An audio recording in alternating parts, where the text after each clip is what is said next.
தனம் தரும் கல்வி தரும் ஒரு நாளும் தளர்வறியா மனம் தரும் தெய்வ வடிவும் தரும் நெஞ்சில் பஞ்சமில்லா இனம் தரும் நல்லன எல்லாம் தரும் அன்பர் என்பவர்க்கே கனம் தரும் பூங்குழலாள் அபிராமி கடை கண்களே. ஓம் நமச்சிவாய. மேன்மைகள் சைவ நீதி விளங்குக உலகமெல்லாம். நோயற்ற வாழ்வே குறைவற்ற செல்வம். அந்த நோய் நொடிகள் இல்லாத வாழ்வு இந்த உலக மக்கள் எல்லோரும் வாழ வேண்டும் என்று கலியுகத்தின் காந்தமலை ஜோதியாகிய சபரிமலை சுவாமி ஐயப்பனுடைய திருவடிகளை சிரம்தாழ்த்தி டான் தமிழொலி ஓம் தொலைக்காட்சி நேயர்கள் அனைவருக்கும் சர்வதேச இந்து மத குருபீடம் அகில இலங்கை சபரிமலை ஸ்ரீ சாஸ்தா பீடத்தின் சார்பில் இனிய வணக்கங்களும் நல்லாசிகளும். என்றும் மங்களகரமான பராபவ வருஷம் சித்திரை மாதம் 10ஆம் நாள் 23/4/2026 வியாழக்கிழமை. இன்று மலர்ந்திருக்கின்ற இன்றைய பொழுதும் நம் எல்லோருடைய வாழ்விலும் எல்லா விதமான சிறப்புகளும் வெற்றிகளும் கிடைக்க வேண்டும் என்று இறைவனை பிரார்த்தித்து இஷ்ட தெய்வங்கள் குலதெய்வங்களையும் வழிபாடு செய்து பெற்றோர்கள் பெரியோர்கள் குருவானவர்கள் ஆசிரியர்களையும் வணங்கி அவர்களுடைய அன்பையும் ஆசியையும் பெறுகின்ற பொழுது எந்த நாளுமே நமக்கு நல்ல நாளாக அமையக்கூடியது. எப்பெல்லாம் நமக்கு பெரியோர்களுடைய ஆசி பெற்றோர்களுடைய ஆசி குருவானவர்களுடைய ஆசி கிடைக்குதோ அந்த நாள் என்றுமே நல்ல நாளாக அமையக்கூடியது. அவ்வாறு இன்று குரு வாரம் என்று போற்றுகின்ற வியாழக்கிழமை நாம் ஆசாரசீலராக ஆலயங்களில் சென்று வழிபாடுகள் செய்து இஷ்ட தெய்வங்கள் குலதெய்வங்களையும் வழிபாடு செய்த பின்பு இந்த நவக்கிரகங்களுக்குள்ளே குபேர திசை என்று போற்றப்படுகின்ற வடதிசை செல்வங்களை கொட்டி கொடுப்பவன் குபேரன். அந்த குபேரனுடைய திசை நோக்கி அமர்ந்திருப்பார் வியாழ பகவான். அந்த வியாழ பகவானுக்கு மஞ்சள் பட்டி சாத்தி பொன்னச்சி போன்ற மஞ்சள் மலர்களாலே அர்ச்சனை வழிபாடுகள் செய்து கொண்டல் கடலை நிவேதனம் வைத்து அதை அரியவர்களுக்கு பிரசாதமாக கொடுக்கின்ற பொழுதிலும் எல்லா விதமான சிறப்புகளும் நன்மைகளும் கிடைக்கக்கூடியது. இந்த குருவாரம் என்கின்ற வியாழக்கிழமையிலே இந்த சிவன் ஆலயங்களிலே தட்சிணாமூர்த்தி வழிபாடு செய்வார்கள். யமனுடைய திசை யமதிக்கை நோக்கி அமர்ந்திருப்பார், தெற்கு நோக்கி அமர்ந்திருப்பார் தட்சிணாமூர்த்தி. அந்த தட்சிணாமூர்த்தியையும் இவ்வாறு மஞ்சள் மலர்களாலே அர்ச்சனை வழிபாடு செய்து பிரார்த்தனைகள் செய்கின்ற பொழுதும் எல்லா விதமான சிறப்புகளின் நன்மைகளும் நமக்கு கிடைக்கக்கூடியது. இப்பொழுதுமே நாம் இந்த பெரியோர்களை பெற்றோர்களை தாத்தா பாட்டி போன்ற வயதிலே மூத்தவர்களை எல்லாம் அரவணைத்து அவர்கள் மீது அன்பு பாராட்டுறோமோ அவர்கள் மனம் மகிழ்ந்து அவர்கள் மறைந்த பின்பு கூட நமக்கு ஆசி வழங்கிய வண்ணம் இருப்பார்களாம். பெற்றோர்களை பெரியோர்களை தாத்தா பாட்டி போன்றவர்களை வயதானவர்களை எல்லாம் நாம் அன்பு செலுத்தி அரவணைக்க வேண்டும். அவர்கள் வயதான காலத்திலே கண்ணு தெரியவில்லை காது கேட்கவில்லை நடக்க முடியவில்லை என்று ஒதுக்கி வைக்கக்கூடாது. அவ்வாறு நம்மோடு அவர்கள் வயதானவர்கள் வாழ்கின்றார்கள் என்றால் அது ஒரு பொக்கிஷமாக நாம் பாதுகாத்து கொள்ள வேண்டும். அவர்கள் வாழப்போவது இன்னும் கொஞ்ச காலம். இந்த வாழுகின்ற காலம் வரை சந்தோஷமாக பார்த்தாலே அவர்கள் மறைந்த பின்பு நாம் அவர்களுக்கு செய்ய வேண்டிய கடமைகள் செய்யாட்டியும் பரவாயில்ல. வாழுகின்ற காலத்தில் வயதான காலத்தில் இயலாத காலத்தில் அவர்களுக்கு தொண்டு செய்வது பணிவிடை செய்வது அவர்கள் விருப்பமானவற்றை நாம் வேண்டிக் கொடுப்பது அவற்றை என்னென்னவெல்லாம் ஆசைப்படுகின்றார்களோ அந்த ஆசைகளை நிறைவேற்ற வேண்டியது பிள்ளைகளுடைய பேர பிள்ளைகளுடைய மருமக்களுடைய கடமை. அவ்வாறு இந்த வயதானவர்கள் வீட்டிலே இருந்தால் அவர்களை பொக்கிஷமாக பாதுகாத்து கொள்ளுங்கள். மறைந்த பின்பு அவர்கள் பேரிலே புத்தகம் அடிக்கிறோம், அவர்கள் பேரிலே நிழல் கூட கட்டுகிறோம், அவர்கள் பேரிலே கோயிலே தானம் கொடுக்கிறோம், ஒரு பலனும் கிடைக்காது. வாழுகின்ற காலத்தில் அவர்கள் மனம் கோணாமல் நடந்து கொண்டால் மறைந்த பின்பு நீங்கள் எதுவுமே பண்ணாட்டியும் பரவாயில்ல, அவருடைய ஆசி என்றும் கிடைக்கும். அவ்வாறு பெற்றோர்களை யாரெல்லாம் அரவணைத்து வயதான காலத்திலே அவர்களை அன்பு செலுத்தி அவர்களை பொக்கிஷமாக பாதுகாக்கிறார்களோ அவர்கள் இல்லம் தேடி இறைவன் வந்து ஆசி பண்ணுவானாம். வார இந்த வயதான காலத்திலே பெற்றோர்களை எல்லாம் நாம் பணிந்து அவர்கள் நம்மோடு வாழுகின்றார்கள் என்றால் நாம் கொடுத்து வைத்தவர்கள். நமக்கு இடைஞ்சலாக இருக்கிறார்கள், கண்ணு தெரியலை, காது கேட்கதில்லை, நடக்க முடியலை, பெரிய சிரமமாக இருக்குது என்று யாரும் எண்ணிவிடாதீர்கள்.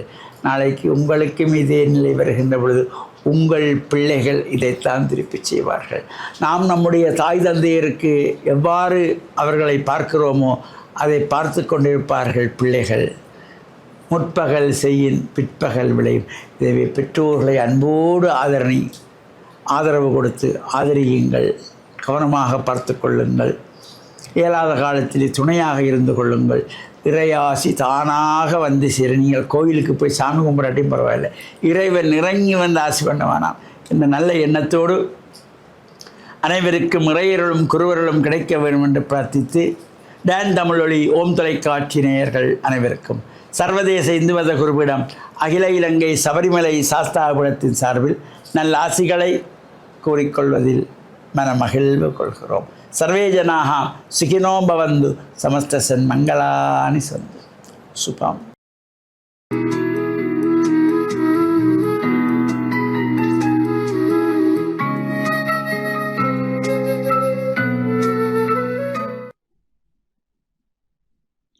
இறையேசுவில் என் அன்பு நெஞ்சங்களே, கிறிஸ்தவ நற்சிந்தனை வேளையில் உங்களை சந்திப்பதிலே எனக்கு மிக்க மகிழ்ச்சி. ஆண்டவர் இயேசுவின் அன்பும் அருளும் உங்கள் அனைவரோடும் இருப்பதாக. நாம் வாழ்வதற்கு எமக்கு பல அடிப்படையான தேவைகள் உண்டு. உயிர் வாழ்வதற்கு உண்ண வேண்டும், தண்ணீரை குடிக்க வேண்டும். இவ்வாறு பல அடிப்படை தேவைகள் என்பது தவிர்க்க முடியாதவை. இருப்பினும் இந்த விலைவாசிகள் எல்லாம் நாளுக்கு நாள் மாற்றமடைந்து உயர்வடைந்து கொண்டு போகின்ற சூழலிலே வருவாய்க்கு ஏற்ப செலவை செய்ய முடியாது. செலவு அதிகமாகவும் வருவாய் குறைவாகவும் இருக்கின்றது. எப்படி மக்கள் 3 வேளை உண்கின்றார்கள், எவ்வளவு தரமான சத்துள்ள உணவை உண்கின்றார்கள், அவர்கள் எப்படி வாழ்ந்து கொண்டிருக்கின்றார்கள் என்பது பலருக்கு மறைபொருளாக இருக்கின்றது. எப்படி என்ற கேள்விக்கு திறந்த மனதோடு எல்லோரும் பதிலளிக்க முடியாதவர்களாக வெட்கப்படுகின்றோம், கவலைப்படுகின்றோம். காலை என்ன உணவு, மாலை என்ன உணவு,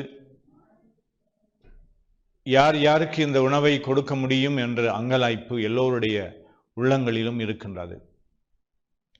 இத்தகைய மனிதனுடைய அடிப்படை இயக்கத்தின் மத்தியிலே இயேசு கூறுகின்றார், வாழ்வு தரும் வார்த்தை, வாழ்வு தரும் உணவு நான் என்று சொல்லி, என்னை உண்பவர்கள் நிலை வாழ்வை கொண்டிருக்கின்றார்கள் என்று ஒரு ஆன்மீக கருத்திலே அவர் சொல்லுவது வெறுமனே எங்களுடைய பசியை தீர்க்கின்ற உணவு மட்டுமல்ல, ஆன்மீக பசியை, இறைவனை அன்பு செய்ய வேண்டும், இறைவனுடைய அன்பிலே நாங்கள் வாழ வேண்டும் என்கின்ற அடிப்படை ஆழமான ஆன்மீக பசியிலே நாங்கள் ஆண்டவர் இயேசுவை தேட வேண்டும் என்று கூறுகின்றார். இந்த ஆன்மீக வாழ்வு என்பது எங்களுடைய இவ்வுலக சாதாரணமான குடும்ப சமூக வாழ்வுக்கு முரணானது அல்ல, அல்லது வேறுபட்டது ஒன்று அல்ல.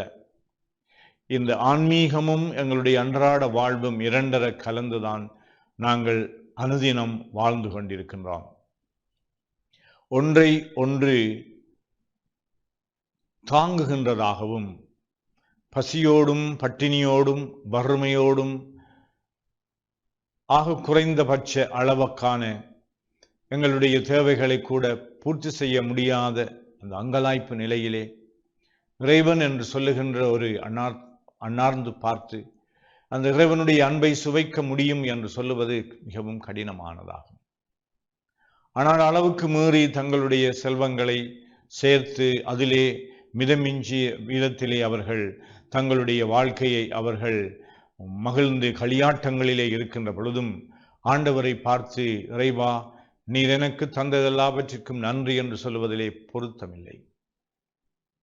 அதனாலே இந்த ஆன்மீக வாழ்வும் எங்களுடைய அன்றாட வாழ்வும் இசைந்து ஒன்றுபட்டு ஒன்றை ஒன்று வலுப்படுத்துகின்றதாக செல்ல வேண்டும் என்று சொன்னால் ஒருபுறம் நாங்கள் கடினமாக உழைக்க வேண்டும், மறுபுறம் நாங்கள் இறைவனை நம்ப வேண்டும், இந்த இறைவனை அன்பு செய்ய வேண்டும், இந்த இறைவனுடைய அன்புக்கு பதில் அன்பை நான் கொடுக்க வேண்டும்.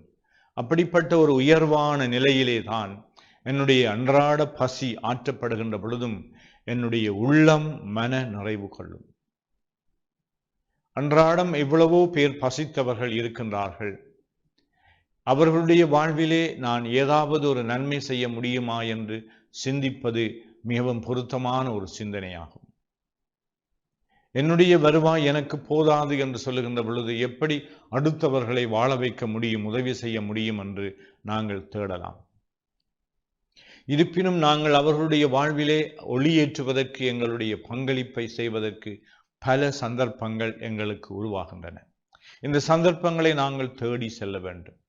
எங்களுடைய வாழ்க்கையை மட்டும் பார்க்கின்ற ஒரு மூடுபட்ட ஒரு அறைக்குள்ளே வாழ்வது போல, எங்களுக்கு நான் என்னுடையது என்ற அந்த ஒரு குறுகிய மனப்பான்மையோடு என்னுடைய வாழ்வை அமைத்து கொள்வது என்பது என்னுடைய வாழ்விலே ஒரு விடியலை சந்திக்காது. எனவே எங்களுடைய இந்த ஆண்டவர் இயேசு மக்களுடைய பசியை உணர்ந்தவராகவும், அந்த பசிக்கு மேலாக ஆன்மீக பசியை உணர்ந்தவராகவும், அவர்களுடைய வாழ்விலே அவர்களுடைய உடற்பசியையும் ஆன்மீக பசியையும் போக்குவதற்காக அவர் கொடுத்த இந்த வழிமுறைகளிலே நாங்கள் இறைவனை நம்ப வேண்டும். இந்த கிறிஸ்து எவ்வாறு தன்னை உடைத்து மக்களுக்கு கொடுத்தாரோ அத்தகைய தாராள மனம் எங்களுடைய உள்ளத்திலே இருக்கின்ற பொழுது மகிழ்ச்சி அதற்கு மேலாக எங்களுடைய வாழ்க்கையிலே நாங்கள் அதை அனுபவிக்க முடியும். கொடுப்பது ஒரு பொருள் பண்டம் மட்டுமல்ல, என்னுடைய அன்பையும் என்னுடைய மன்னிப்பையும் என்னுடைய தாராள சிந்தையையும் புரிந்து கொள்ளக்கூடிய தன்மையை நாங்கள் அடுத்தவர்களுக்கு கொடுக்கின்ற பொழுது அங்கு வயிற்று பசி ஆற்றாவிட்டாலும் எங்களுடைய உள்ளம் நிறைவுள்ளதாக இருக்கும். அத்தகைய ஒரு உயர்வான வாழ்வுக்கு நாங்கள் எங்களை அழைத்து செல்வதற்கு இறைவன் எமக்கு அருள் தர வேண்டும் என்று இந்த நாளிலே மன்றாடுவோமாக. ஆமீன்.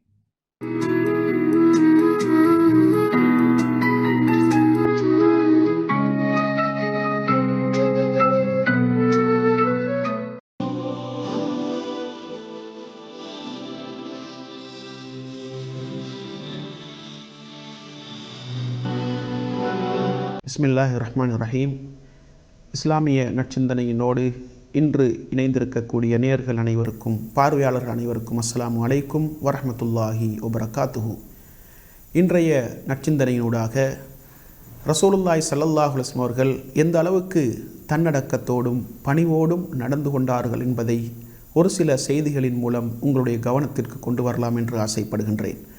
அன்புள்ள சகோதர சகோதரிகளே, ரசூலுல்லாஹி ஸல்லல்லாஹு அலைஹி வஸல்லம் அவர்கள் நாட்டு ஜனாதிபதியாக இருந்து கொண்டு, அல்லாஹ்வுடைய தூதராக இருந்து கொண்டு, மனித சமூகத்தின் தலைவராக இருந்து கொண்டு, தன்னடக்கத்தோடும் பணிவோடும் இந்த உலகத்திலே ஆட்சியை கொண்டு நடாத்தினார்கள். மக்களை நல்வழிப்படுத்தினார்கள். மக்களுக்கு போதனைகளை, அறிவுரைகளை சொன்னார்கள். எந்த அளவுக்கு என்றால், ஒரு பொழுதும் நபிகளார் ஸல்லல்லாஹு அலைஹி வஸல்லம் அவர்கள் கடினமான வார்த்தைகளை பயன்படுத்தியது கிடையாது. ஒரு பொழுதும் பெருமை, ஆணவம், கர்வம் அவர்களிடத்திலே இருந்தது கிடையாது. எந்த அளவுக்கு என்றால், மதீனாவிலே சில பெண்கள் நபிகளாரிடத்திலே சென்று நபிகளாருடைய கையை பிடித்து கொண்டு அவர்கள் விரும்புகின்ற இடங்களுக்கெல்லாம் நபி அவர்களை அழைத்து செல்வார்கள். நபி அவர்களிடத்திலே போய் செல்வதற்கு வழி கேட்பார்கள். நபி அவர்கள் கொண்டு போய் விட்டு வருவார்கள். இந்த அளவுக்கு நாட்டு ஜனாதிபதியாக இருந்து கொண்டு, சமூகத்தின் தலைவராக இருந்து கொண்டு, அல்லாஹ்வுடைய தூதராக இருந்து கொண்டு, இந்த உலகத்திலே பணிவான முறையிலே ஆட்சி நடாத்திய ஒரு தூதராக, ஒரு தலைவராக நபி அவர்கள் இந்த மண்ணிலே வாழ்ந்து காட்டினார்கள். அதே போன்று இந்த உலகத்திலே எந்த தலைவராலும் அந்த அளவுக்கு பணிவாக நடக்க முடியாது என்று சொல்லுகின்ற அளவுக்கு பணிவோடு ஆட்சியை கொண்டு நடத்தினார்கள். சில நபித்தோழர்கள், குறிப்பாக முஆத் இப்னு ஜபல் ரலியல்லாஹு அன்ஹு அவர்கள் பல நாடுகளுக்கு சென்று வருகின்றார்கள். நாட்டு தலைவர்களை பார்த்துவிட்டு வருகின்றார்கள்.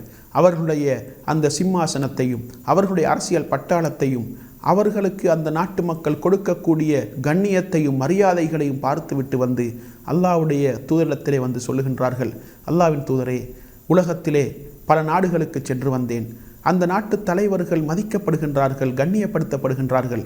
அந்த நாட்டு மக்கள் அந்த தலைவர்களை தலையில் வைத்து மதிக்கின்றார்கள். ஆனால் நீங்கள் எளிமையான முறையிலே இந்த உலகத்திலே ஆட்சி செய்து கொண்டிருக்கின்றீர்கள். உங்களுக்கு அந்த அளவுக்கு மரியாதைகள் கண்ணியங்கள் கிடைப்பதில்லை. எனவே உங்களுக்கு சுஜூது செய்வதற்காக வேண்டி, உங்களுக்கு சிரம் தாழ்த்துவதற்காக வேண்டி நீங்கள் எங்களுக்கு அனுமதி தாருங்கள் என்று கேட்ட நேரத்திலே நபி அவர்கள் சொல்கின்றார்கள், சுஜூதை பொறுத்த வரைக்கும் தலையை நிலத்தில் வைத்து மரியாதை செய்வதற்கு தகுதியானவன் அல்லாஹ்வை தவிர வேறு யாரும் கிடையாது. வேறு யாருக்கும் அப்படியான மரியாதை கொடுக்கப்படக்கூடாது என்பதை நபி அவர்கள் தோழர்களுக்கு அறிவுரை சொல்கின்றார்கள்.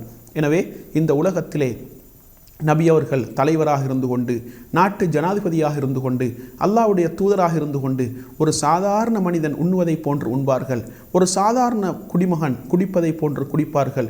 சில பொழுதுகளில் நபிகளாருடைய வீட்டிலே பல மாதங்களாக அடுப்பு மூட்டப்படாத அளவுக்கு கஷ்டத்தோடும் நபி அவர்கள் எளிமையான முறையிலே இந்த உலகத்திலே ஆட்சியை கொண்டு நடாத்தினார்கள். மனித சமூகத்திற்கு வழிகாட்டினார்கள். சில நேரம் சில வெளிநாட்டு தூதுக்குழுக்கள் நபிகளாரை சந்திப்பதற்காக வேண்டி வருவார்கள். சஹாபாக்களோடு தோழர்களோடு நபி அவர்கள் அமர்ந்திருப்பார்கள். அந்த நேரத்திலே அவர்கள் உங்களில் முகம்மது யார் என்று கேட்டுதான் நபி அவர்களை அறிந்து கொள்ள வேண்டும். அந்த அளவுக்கு தன்னுடைய தோழர்களோடு ஒருவராக சரிசமனாக அவர்களோடு அமர்ந்திருப்பார்கள். எளிமையான முறையிலே அமர்ந்திருப்பார்கள். சில நேரம் பாயில் நபி அவர்கள் உறங்குவார்கள். அந்த பாயின் அடையாளங்கள் அவருடைய மேனியிலே இருக்கும். அந்த அளவுக்கு ஒரு எளிமையான வாழ்க்கை நபிகளாருடைய வாழ்க்கை என்பதை இஸ்லாம் எங்களுக்கு தெளிவாக சொல்லுகின்றது. எனவே பணிவோடும் தன்னடக்கத்தோடும் எளிமையான முறையிலும் இந்த உலகத்திலே மிகச்சிறந்த ஒரு ஆட்சியை மக்களால் சிலாகித்து புகழ்ந்து சிறப்பித்து பேசப்படுகின்ற ஒரு ஆட்சியை இந்த உலகத்திலே நடாத்தினார்கள் என்றால் நபிகளார் ஸல்லல்லாஹு அலைஹி வஸல்லம் அவர்கள் ஒரு முன்மாதிரிமிக்க தலைவர் என்பதை நாங்கள் புரிந்து கொள்ள வேண்டும். எனவே எளிமையான முறையிலே தன்னடக்கத்தோடும் பணிவோடும் தன்னுடைய குடிமக்களை வழிநடாத்தி மார்க்க ரீதியாக அவர்களை பண்படுத்தி பக்குவப்படுத்தி இஸ்லாத்தை நடைமுறைப்படுத்துகின்ற ஒரு பக்குவத்தை அவர்களில் ஏற்படுத்தி ஒரு முன்மாதிரிமிக்க தலைவராக, ஆட்சியாளராக, ஒரு ஜனாதிபதியாக இந்த உலகத்திலே அல்லாஹ்வுடைய தூதை நபி அவர்கள் எத்தி வைத்தார்கள். எனவே நபி அவர்களை எங்களுடைய வாழ்க்கையிலும் நாங்கள் முன்மாதிரியாக கொண்டு பணிவாகவும் தன்னடக்கத்தோடும் ஆன்மீக வாழ்க்கையிலே ஆன்மீக பாதையிலே பயணிப்பதற்கு வல்லவன் ரஹ்மான் எனக்கும் உங்கள் அனைவருக்கும் துணை புரிவானாக. வாஹிரு தஅவானா அனில் ஹம்துலில்லாஹி ரப்பில் ஆலமீன்.